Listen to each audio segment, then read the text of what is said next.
In the mid-70s, many people in the West thought that Marxism had a reasonable case to argue, but in the mid-1980s, many of them no longer considered that it had. What exactly happened? Did it turn out that it was all just a big joke? Well, I think what happened is what you brought up before.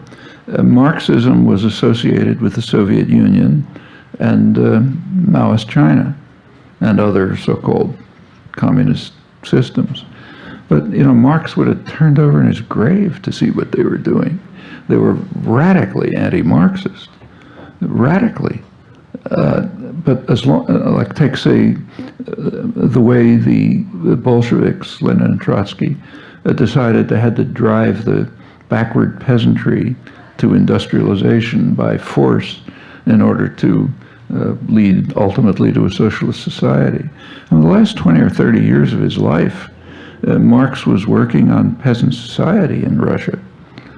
There were the Narodniks, you know, the urban intellectuals went out to the countryside to collect information, to figure out how the peasants are living, and so on and so forth, try to assist them in things. And they collected tons of data.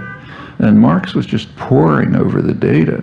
And he became convinced that there's real revolutionary potential in peasant society, the peasant communes, the peasant cooperative tradition, and so on.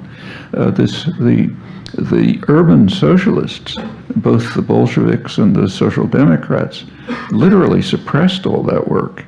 It was just too inconsistent with their own class interests of, you know, controlling social movements. So that was gone. And the same is true across the board. I mean, I'm not, again, kind of like Adam Smith, you can't worship Marx, but he had things to say.